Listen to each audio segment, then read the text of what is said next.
Amém, irmãos? Espero que todos estejam bem, que todos estejam em paz. Vamos ao nosso texto base, livro do profeta Oséias, capítulo 11, o versículo 1 diz assim: Quando Israel era menino, eu o amei, e do Egito chamei a meu filho. Até aqui. Vamos orar. Senhor, nós oramos por tua palavra, oramos pedindo que o Senhor venha com a tua graça, nos dando edificação e sabedoria. No nome de Jesus, amém. Amém, irmãos. Veja, capítulo 11 de Oséias é um capítulo clássico. Por quê? Porque ele começa com uma das citações messiânicas que está no livro de Mateus. Esse versículo aqui, quando Israel era menino, eu o amei, e do Egito chamei a meu filho, Mateus, por inspiração do Espírito Santo, amplia o sentido dessa passagem, que nós já vamos ver o que ela representava em Israel. E ele aplica essa passagem a Jesus. O Novo Testamento nos mostra que Maria, desposada de José, eles eram da região de Nazaré, viajaram para Belém, por causa do censo que o imperador Quirino fez. Depois do recenseamento, eles receberam a visita dos magos, eles foram a Jerusalém, consagraram o menino, retornaram, só que o rei Herodes realizou uma matança e matou todos os meninos de 2 anos de idade para baixo. Antes que essa matança chegasse a Jesus, José, seu pai, foi avisado por sonhos. E pelo menos a primeira infância de Jesus, Jesus passou no Egito. Que idade Jesus tinha quando voltou, nós não sabemos. Nós sabemos que ele tinha menos de 12 anos. Por quê? Porque aos 12 anos, numa viagem de sua família para Jerusalém, Jesus ele fica no templo discutindo a lei com os fariseus. Então, esse versículo aqui, Mateus foi inspirado e ampliou o entendimento dele. Agora, qual que é a aplicação dele no livro de Oséias? A aplicação direta. Vou reler. Quando Israel era menino, eu o amei, e do Egito chamei a meu filho. O que está falando aqui? Aqui está falando da libertação do Egito. Veja, a Abraão foi profetizado que a sua descendência seria numerosa, mas que eles iam permanecer como escravos em terra estranha. E que Deus tiraria a descendência de lá. Que lugar era esse? O Egito. Quando isso aconteceu, está tudo registrado no livro do Êxodo. Deus adotou Israel como povo, de um só homem formou o povo de Israel, e foi o responsável por tudo aquilo que está descrito no Antigo Testamento. Mas o que Deus está querendo dizer para o povo? Está falando o seguinte, olha, do tempo da escravidão, eu resgatei vocês. Não só resgatou, Deus deu a terra, Deus deu o governo, Deus deu o cuidado, Deus deu o alimento, Deus fez tudo. Por quê? Porque Israel é o povo eleito do Senhor da antiga aliança. De Israel veio o Messias, de Israel vieram os apóstolos. Então, assim, não é coisa pequena o que Deus fez. O interessante é que Deus fala o seguinte, olha, não é porque vocês eram um povo grande. Na verdade, eu escolhi vocês eram pequenos. E quem formou Israel foi Deus, através de Abraão. De um só homem, Abraão e Sara, que surgiu todo o povo de Israel. Amém? E a narrativa vai continuar, versículo 2. Mas como os chamavam, assim se iam da sua face, sacrificavam a Baalins, queimavam incenso, as imagens de escultura. O que Deus vai denunciar aqui? Deus vai denunciar a idolatria obstinada do povo de Israel. Embora Deus cuidou, embora Deus realizou muitas coisas, o que Deus está denunciando aqui? Olha, vocês estão adorando a Baalins, a Baal, a estátuas, a postes ídolos. Vocês estão cometendo prostituição cultural. Vocês estão desviados do meu caminho. Vocês são meu povo, mas vocês estão em rebeldia aberta contra mim. Parece loucura? Sim. Mas até hoje tem muita gente na igreja, até pessoas nascidas de novo, que estão em desobediência aberta contra Deus. E o Espírito Santo trabalha com essas pessoas. Deus, ele é longânimo, Deus aplica disciplina sim, mas em geral a maneira de Deus lidar com o seu povo é super amena. Mas até hoje, infelizmente, existem eleitos que andam em desobediência aberta contra Deus. Mais à frente nós vamos ver o que isso pode causar. Então assim, até aqui não tem nada novo. Por quê? Porque a natureza do homem é rebelde. Se o homem não se permitir, ele quando vai ver está lutando contra a vontade do Espírito Santo, está lutando contra a vontade do Criador. Tanto é que é necessário um agir sobrenatural de Deus para que o homem seja salvo. Sem esse agir sobrenatural, ninguém se salvaria. Sem o Espírito Santo operando, convencendo do pecado, da justiça e do juízo. Sem Deus vir operar o milagre, tirar o coração de pedra, colocar o coração de carne, ninguém seria salvo. É o mesmo quadro. Esse povo aqui, somos eu e você, quando abertamente desobedecemos a palavra. Amém?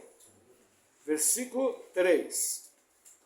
Todavia, eu ensinei a andar a Efraim, tomando pelos seus braços, mas não entenderam que eu o curava. Olha que interessante. O texto aqui em hebraico sugere a imagem de uma criança que não sabe andar. Alguns estudiosos dizem o seguinte, que não é apenas uma criança pequena que não sabe andar. É uma criança que tem problemas físicos para andar. Tem um tipo de deficiência. Por quê? Porque o texto fala de cura. A figura do texto é marcante. É como se Deus viesse, pegasse Israel doente, impossibilitada de andar, e Deus realizasse um milagre restaurador nesse povo. E através desse milagre, esse povo começava a andar. Só que o povo se volta contra Deus, de que maneira? Não reconhecendo que foi Deus que o curou. Não reconhecendo que foi Deus que restaurou. O que o texto está falando aqui? De um povo que era escravo, um povo que era oprimido, um povo que não tinha liberdade nenhuma. Deus, na sua bondade, foi lá e tirou o povo com um braço forte. E cuidou desse povo. E mesmo quando o povo foi rebelde no deserto, que ficou peregrinando por 40 anos, a roupa não envelhecia, a comida não faltava, de dia havia uma nuvem cobrindo o sol, e à noite havia uma coluna de fogo iluminando um acampamento com mais de 3 milhões de pessoas. E mesmo em cima de tudo isso, mesmo sabendo essas obras, os rebeldes não reconheciam Deus nos seus caminhos. De que maneira que isso se aplica hoje na minha vida? Irmãos, Deus é o Deus da providência. Todas as situações estão debaixo da mão de Deus. Quando as coisas acontecem na sua vida, você reconhece que foi Deus? Normalmente nós temos a tendência o seguinte, quando é coisa boa, foi Deus. Quando é coisa ruim, foi o chifrudo, foi o diabo. Pode até ser o diabo, mas o diabo só pode agir sob a autorização de Deus. A questão é, quando é coisa boa, eu agradeço. A questão é, quando é coisa ruim, eu paro para pensar, por que aquilo está acontecendo? Será que não fui eu que provoquei? Será que eu não desobedeci alguma direção de Deus? Será que Deus não está permitindo aquilo porque eu ando espiritualmente frouxo? E muitas vezes Deus permite uma pressão para que eu me levante em oração com ousadia e busque mais a Deus de uma maneira concreta. Sabia que existem problemas que Deus permite para levar você a se movimentar? Você está muito acomodado, está muito tranquilo, está tudo bem e não está querendo se movimentar. Aí muitas vezes Deus permite o problema. E normalmente quando o problema vem, aí você vê o que é jejum, o que é ir para a igreja, o que é orar. Infelizmente tem gente que só se movimenta a toque de caixa. Mais importante na nossa vida é reconhecer Deus nos nossos caminhos, em tudo, até nas nossas tarefas diárias. É o Espírito Santo, que é um só com o nosso espírito, que nos capacita para toda a obra. Amém? Vamos seguir, versículo 4. Atraiu-os com cordas humanas, com laços de amor, e foi para eles como os que tiram o jugo de sobre as suas queixadas, e lhes dei mantimento. O que fala esse versículo? Libertação e cuidado. Mas qual é a figura que Deus usa? O jugo, o que é? Já expliquei, aquela peça de madeira que ia em cima do boi, que ia em cima dos animais de carga, para guiar eles no trabalho. Aquilo é pesado, aquilo incomoda. O jugo era o jugo da escravidão. Deus estava falando, olha, eu tirei essa carga, dei uma vida leve para vocês, cuidei de vocês. Dei terra, dei alimento, dei governantes, dei juízes, dei profetas. Foi isso que Deus fez. Da mesma maneira, nós vivíamos sob o jugo do pecado, que a Bíblia chama de jugo da escravidão. A Bíblia fala que nós somos servos do pecado. Deus veio, removeu aquele jugo e colocou um fardo leve. Lembra que Jesus falou? Meu fardo é leve, meu jugo é suave. Vinde a mim, vós que estáis cansados e oprimidos. A mesma coisa que Deus fez em Israel, inclusive de maneira prática, Deus fez na nossa vida. A princípio, o que Ele fez na nossa vida foi espiritual. Mas dá uma olhadinha para trás na sua vida e vê o quanto você sofria antes de Deus te resgatar. E veja o tipo de vida que você leva hoje. Você tem problemas, mas é diferente a forma que acontece. É muito melhor andar com Cristo. Muito melhor. Amém? Vamos avançar. Versículo 5.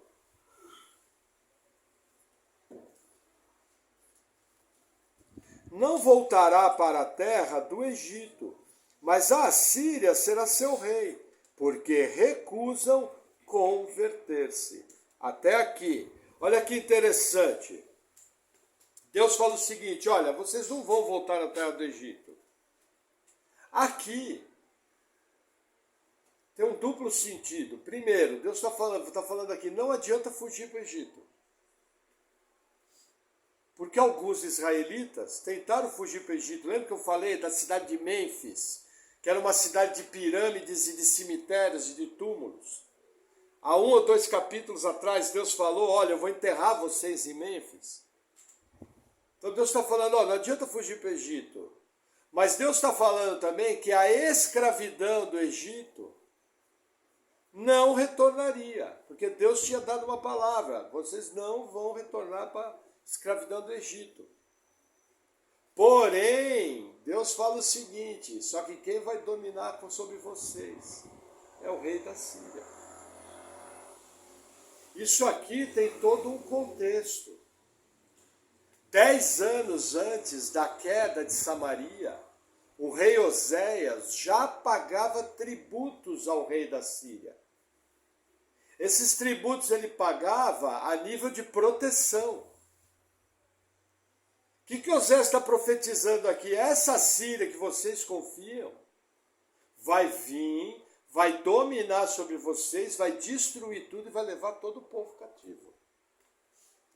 Então Deus dá aqui, anos antes, o local aonde eles iam passar o cativeiro, aonde eles iam ser dispersos. Uma outra coisa interessante é o seguinte: mais ou menos 20 anos antes da queda de Samaria, a Assíria não estava bem militarmente. Quando essa palavra de Oséias foi dada, a Síria tinha tido algumas vitórias? Tinha. Era um exército que colocava medo? Era. Mas vamos dizer, mais ou menos, como é que seria a Síria? Vamos imaginar Portugal e Espanha. Portugal e Espanha foram grandes potências marítimas. E estenderam tudo. Hoje não bota medo em ninguém. Existem fases nos países. Entendeu? A Síria estava passando por essa fase quando Oséias foi escrito. Ela estava passando por uma reorganização. Ela estava passando por uma troca de poder. Só que Deus, na sua soberania, decidiu levantar aquele povo, o povo assírio, para usar aquele povo assírio como ferramenta de juízo. Então, quando a profecia foi dada, o pessoal de Israel não pôs muita fé. Só que ela se cumpriu. Se cumpriu por quê? Porque é a palavra de Deus. Então, assim, cuidado. Às vezes existem determinadas verdades bíblicas que você olha e fala, acho que não vai ser assim. É exatamente aquilo que o poder de Deus vai se manifestar e vai se realizar. Não ande por aquilo que você vê, ande pela verdade que está escrita e profetizada na palavra. Se não aconteceu, é porque o tempo ainda não chegou, mas ele vai chegar.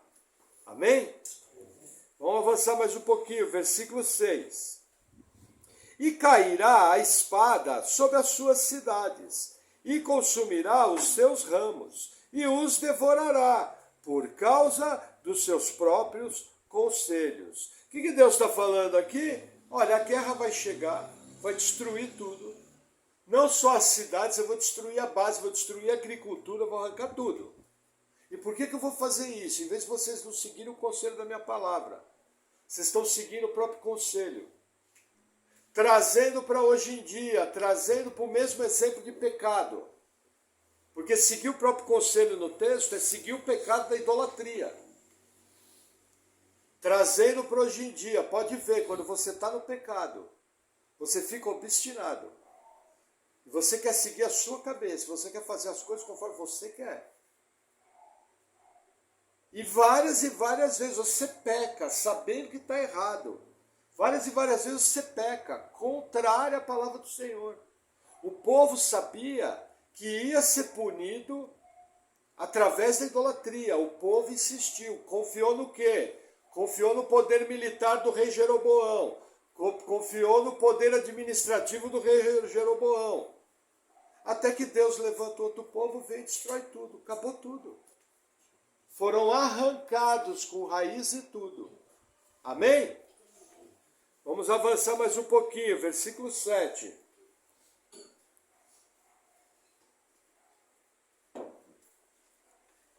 Porque o meu povo é inclinado a desviar-se de mim, ainda que chamam ao Altíssimo, nenhum deles o exalta. Olha que interessante, aqui novamente, Deus vai falar da natureza pecaminosa do homem, a natureza pecaminosa do povo. Deus chega e fala, olha, o meu povo até fala do meu nome, mas ele não me exalta. É a mesma coisa que acontece. Veja, você vai conversar com uma pessoa na rua. Normalmente que ela fala, Deus que me livre. Não, se Deus quiser. As pessoas falam no nome de Deus. As pessoas citam no nome de Deus. A pergunta é, a pessoa serve realmente a Deus? Ou aquilo que ela está falando é da boca para fora? Ou aquilo que ela está falando são só palavras vazias? Porque ela foi educada daquele jeito, ela tem uma cultura religiosa. Entendeu? Lógico, hoje em dia nem essa cultura religiosa tem. Mas a gente vê muita gente, até dentro da igreja, que a vida espiritual dele é só religião vazia.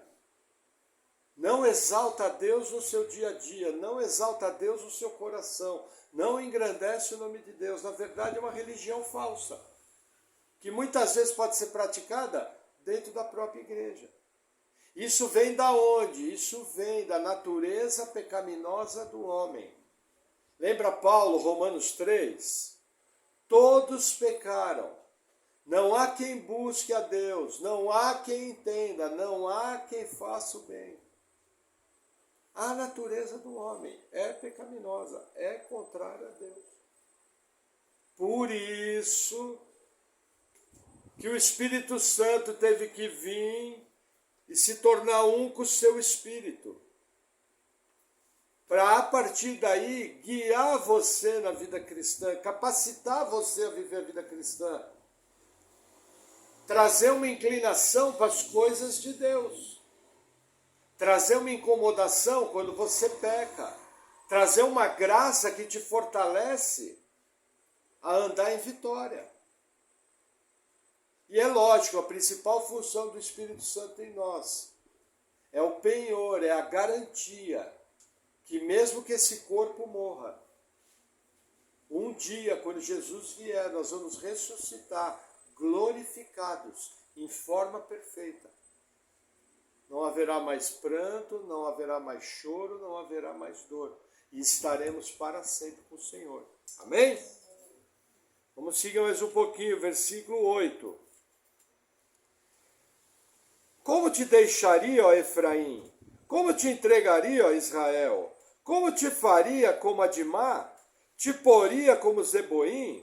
Está comovido em mim o meu coração. As minhas compaixões a uma se acendem. Até aqui, olha que interessante.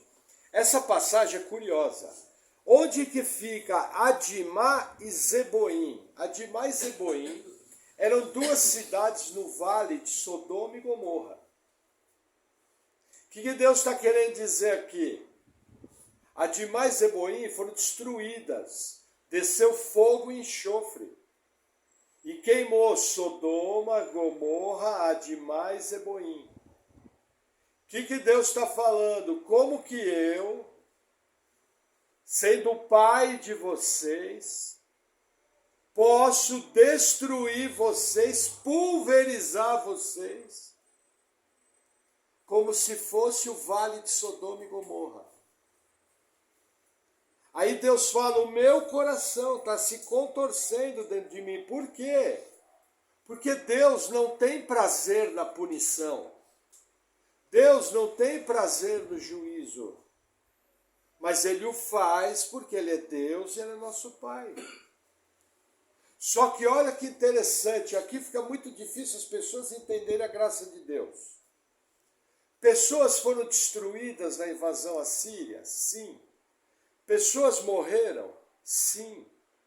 Famílias foram arrancadas com raiz e tudo? Sim. Mas se Deus tivesse agido como Sodoma e Gomorra, não tinha sobrado ninguém. E a história mostra que muitos saíram vivos. Muitas famílias saíram inteiras. Foram para o cativeiro assírico? Foram. Morreram em terra estrangeira? Morreram. Mas não foram exterminadas. Deus sempre tem o seu remanescente. Olha que interessante, tensão entre as duas alianças. Primeira aliança, eu tenho que punir igual Sodoma e Gomorra, tenho que exterminar tudo. Aliança mosaica. Aliança com Abraão. A tua descendência será como as estrelas do céu. Somente um Deus Todo-Poderoso consegue executar as duas.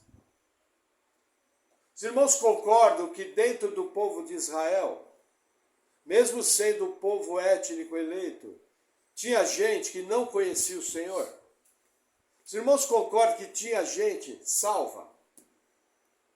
Provavelmente o que aconteceu aqui? Deus trouxe a destruição para quem tinha que trazer? consequência da aliança de Moisés. Deus deu a vida por penhor para aqueles que o conheciam ou que iam ser salvos. Deus cumpre a aliança com Abraão. E assim a justiça de Deus fica satisfeita e a sua palavra não volta vazia. Somente Deus para realizar isso. Se somos nós, apertava o botão vermelho e explodia tudo. Ou se somos nós, a gente vai falar, não, deixa para lá, vamos fazer o seguinte, vamos tirar essa galera daqui, vamos botar lá de castigo. Eles vão ficar 10 minutos no canto e depois vão ficar tudo bonzinho. Qualquer que se fosse a gente, ou caía para um, matava todo mundo, ou caía para outro, ou até o que é pior.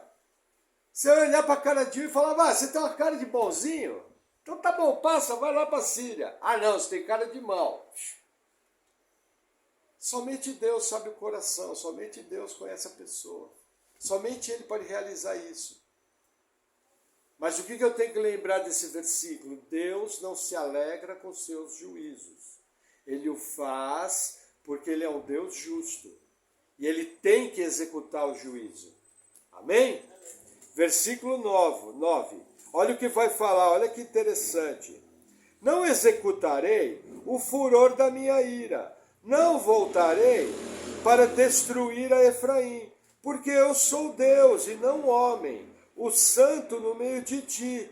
Eu não entrarei na cidade. Essa figura aqui é o seguinte, é a figura de Deus visitando.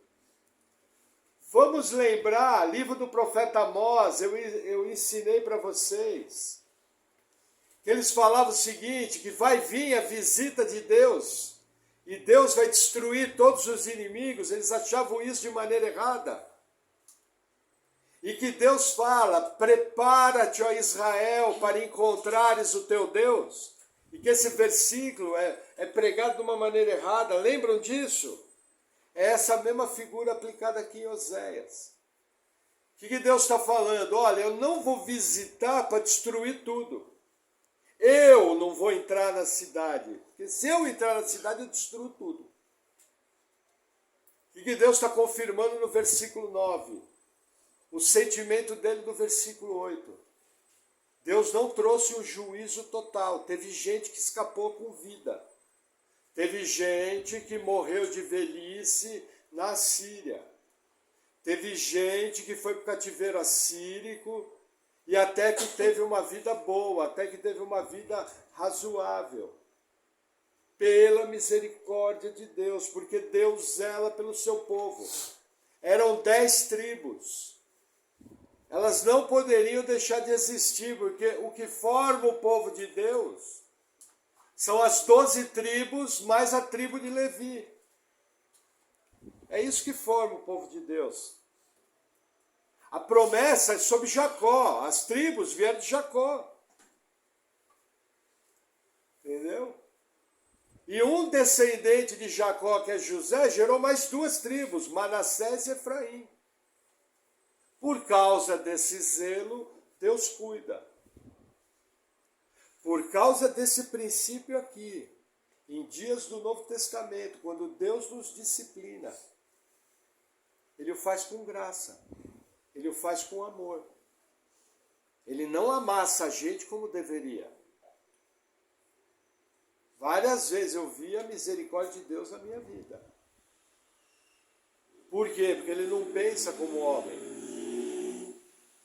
É a ilustração que eu usei. Se fôssemos nós, destruiríamos todo mundo. Ou deixaríamos tudo numa boa. Amém? Vamos lá, versículo 10.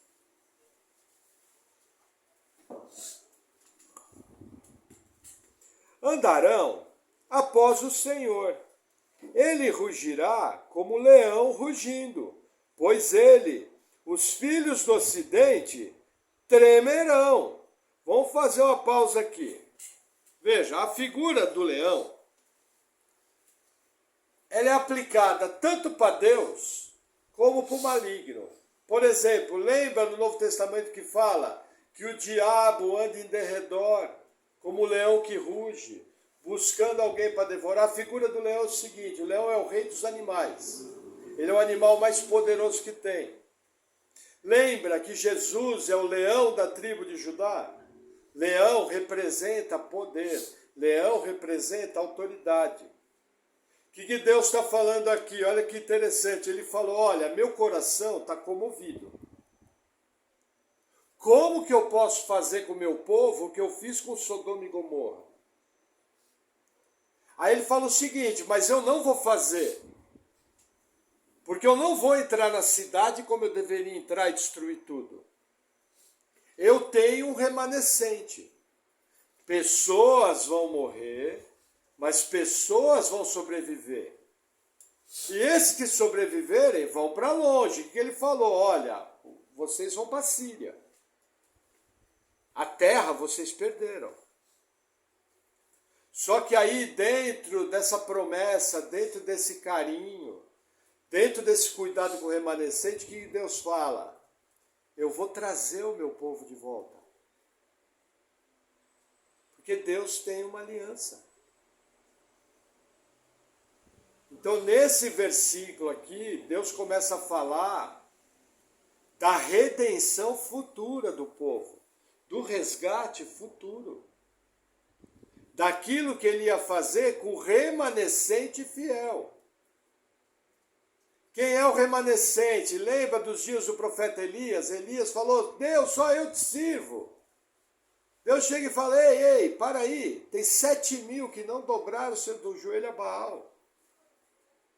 Então Deus sempre tem o remanescente. Ele espalha Israel pelas terras, só que no momento certo ele ruge, como um leão. Esse rugido é um chamado para voltar, é um chamado para retornar. Amém? Versículo 11. Tremendo virão como um passarinho, os do Egito, e como uma pomba, os da terra da Síria, e os farei habitar em suas casas, diz o Senhor. O que Deus está falando aqui? Um pequeno grupo fugiu para o Egito. Desse pequeno grupo, alguns morreram. Outros tiveram que voltar. A grande maioria do povo que não morreu foi tudo para a Síria. O que Deus está falando? Eu vou trazer meu povo de volta. Essa passagem, ela causa muita polêmica entre os estudiosos. Porque uma parte dos estudiosos fala o seguinte, não, Deus chamou só aqueles que estavam no cativeiro assírico. Outra parte já vê o quê? Fundação do Israel moderno, 1948. Muita gente não sabe, mas desde 1948, muitos judeus estão sendo salvos na Terra Santa. Para vocês terem uma ideia, proporcionalmente hoje, tem mais judeus salvos em Israel do que na Europa. Falando crente mesmo, né? Não cristão nominal. Não pessoa que se diz cristã. Não é esse que eu estou contando. Mas hoje, proporcionalmente, já tem mais cristão em Israel do que na Europa. Na Europa tem gente que se diz católico, tem gente que se diz evangélico, mas a gente sabe que é uma mentira. A pessoa só diz porque ela não serve a Deus. Ela está se enganando a si mesma, é religião vazia, que não tem poder de salvar. Entendeu? Estou falando de pessoa nascida de novo, que teme a Deus, que anda nos seus mandamentos, que segue os seus caminhos, que tem fé e tem confiança neles. Então muitos enxergam essa profecia o seguinte, ó, em 48 Deus chamou todo o povo. E esse povo está voltando como nunca. Para vocês terem uma ideia, até uma das tribos que estava perdida na África foi trazida de volta de avião para Israel. Entendeu? E não só isso, Deus não apenas está trazendo o povo, Deus começou a salvar o povo judeu. Lembrando que depois de Cristo, Israel só pode ser salvo pela fé em Jesus. Eles são o povo eleito de Deus da antiga aliança? Sim. Deus tem promessas para se cumprir com eles? Tem. Mas eles têm que crer no Cristo, eles têm que receber Jesus como Senhor e Salvador, para Deus operar. Muitos veem essa profecia de Oséias atravessando os séculos. Outros veem o quê? O milênio. Na segunda vinda, Jesus volta e os judeus que foram salvos vão usufruir dessas bênçãos.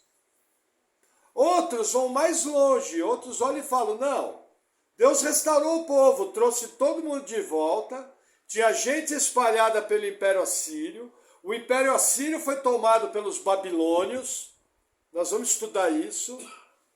Aí de dentro do Império Babilônio, todo mundo voltou, nos dias do rei Ciro. Percebe, são 4 opiniões. Aí eu vou dar a minha interpretação, qual a opinião que eu acho certa. Lembra que eu falo que a profecia bíblica muitas vezes é como uma cadeia de montanhas? Eu creio que essa palavra, ela se cumpriu em todas essas situações. Agora, o auge dela vai ser aonde? No milênio. Quando Jesus Cristo voltar e todos os judeus salvos vão estar com ele juntamente de uma maneira toda especial. Mas eu vejo o cumprimento dessa palavra através da história. Várias palavras da Bíblia, a gente vê elas se arrastando pela história. Entendeu? E creio que é a melhor aplicação desse texto. E aí, para encerrar, o versículo 12. Efraim me cercou com mentira, e a casa de Israel com engano. Mas Judá ainda domina com Deus, e com os santos está fiel. Até aqui. Olha que interessante. Aqui você olha o versículo. Está falando da rebeldia de Israel e da fidelidade de Judá. É verdade, é verdade. Mas olha que interessante, existe uma outra discussão bíblica aqui. Alguns estudiosos defendem que Deus aqui não está falando que Judá é obediente. Por quê? Porque existem palavras no texto que parece que está falando da rebeldia de Judá.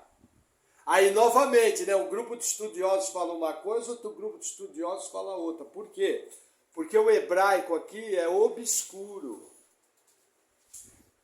Entendeu? Eu, por exemplo, quando estava preparando a palavra, fiquei na dúvida. Porque a gente quer expor a palavra de maneira correta. O que eu posso falar sobre esse versículo? Para mim, a leitura natural dele, como está aqui, é a melhor leitura. Então eu vou reler. Efraim me cercou com mentira, e a casa de Israel com engano, mas Judá ainda domina com Deus, e com os santos está fiel. Para mim, a melhor interpretação desse versículo é o seguinte: Israel já se desviou, mas Judá permanece fiel a mim. Porém, a gente sabe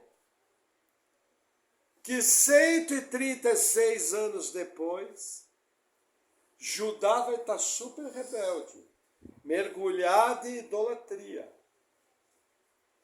E vai se rebelar contra Deus, e vai pagar caro. E vai ser levada para o cativeiro babilônico, que só não vai deixar de existir por causa da aliança com Abraão e por causa da aliança com Davi. E porque o Messias é o leão da tribo de Judá, então ele tinha que vir da tribo de Judá. Então Judá só não deixa de desaparecer, porque eles têm que ir para o cativeiro como castigo e voltar. Então o que eu acho que esse versículo me chama atenção, independente dessa discussão? Veja, um povo está em plena rebeldia. Judá aqui está em obediência. Eles vão ver o reino do norte ser totalmente destruído. Eles vão ver o povo do norte ser totalmente arrancado. E mesmo tendo acontecido isso, eles vão se desviar para a idolatria. E eles vão avançar para a desgraça. Eles vão avançar para a destruição. É a mesma coisa que Deus nos dá a profecia hoje. a gente vê ela se cumprir. E a gente esperar passar algum tempo e fazer a mesma coisa. Mostrando que é uma das aplicações que emana do texto o seguinte: aquele que está de pé, cuide para não cair. Judá, nesse momento que o livro foi escrito, estava passando dias de fidelidade. Pouco mais de um século depois, estava em total desobediência. Olha para o mundo no começo do século XVIII. Olha para o mundo no começo do século XIX. Olha para o mundo, começo do século XX. Olha para o mundo, começo do século XXI. E veja como estão trabalhando, o mal tem operado para destruir tudo aquilo que Deus ensina. Existem coisas que, se você falasse hoje, um bisavô seu, ele não ia acreditar. Então é necessário realmente cuidar. É necessário prestar atenção. Nós temos que lembrar, o mundo jaz no maligno. Nós temos que lembrar que o sujo contamina o limpo. Vimos isso na palavra passada. Nós temos que lembrar que nós somos luz do mundo e sal da terra. Se o sal perdeu o seu sabor, para que serve? Os evangelhos e a igreja alcançada pelo evangelho são luz numa geração de trevas. Nosso papel é permanecer de pé, falando da verdade, falando do amor de Cristo, falando da salvação, chamando esse mundo que não para pensar 2 segundos na existência de Deus, falando: ei, existe um Deus, existe algo a mais. Esse é o nosso papel, isso salta do texto, aquele que está de pé, cuide para não cair. Como que eu não caio? Exercitando a obra de Deus, é a melhor maneira. Que mais que eu marquei aqui? Veja, homens caídos sempre fogem de Deus, sempre. Sempre. Lembra que Jesus falou? Jerusalém, Jerusalém, que mata os profetas, quantas vezes eu quis reunir vocês, como a galinha reúne os pintinhos debaixo da asa, e vós não quisestes. O que Deus teve que fazer? De uma maneira sobrenatural, resgatar sua igreja dentre aqueles que sempre fogem de Deus. Porque o próprio Jesus fala: eu quis ajuntar e vocês não querem. Só que glórias a Deus por isso, né? Nos dias de Jesus, muita gente foi alcançada, muita gente foi salva. Mas o que eu tenho que entender? Deus teve que realizar uma obra sobrenatural. Porque aquele povo, que era o povo de Deus, estava em desobediência aberta, não quis saber do Messias, ao contrário, falou: crucifica. Eles que carregavam Bíblia, eles que tinham as sinagogas, eles que tinham os templos. E fizeram isso. Por quê? Por causa da natureza pecaminosa. O povo sempre é contrário a Deus. Então, quando você está conversando com um incrédulo, você tem que lembrar que você está conversando com uma pessoa rebelde a Deus. E que é necessário o Espírito Santo vir, operar de maneira milagrosa, para que o coração daquela pessoa seja trocado, não é nem mudado. Porque Deus fala: eu vou tirar o de pedra e vou pôr o de carne. É uma troca. Deus não fala que vai mudar. Entendeu? Isso é um verdadeiro milagre. Esse é o mundo que nós vivemos. Amém? O que mais que eu marquei? Veja. A graça de Deus nos atrai e guarda. Amém. Mas principalmente, ela não só nos atraiu, mas Deus foi buscar a gente quando a gente estava na lama, mergulhado em pecado, sujo pelo pecado, vida contaminada. Eu acho um barato que as pessoas falam: nossa, na igreja tudo é ex.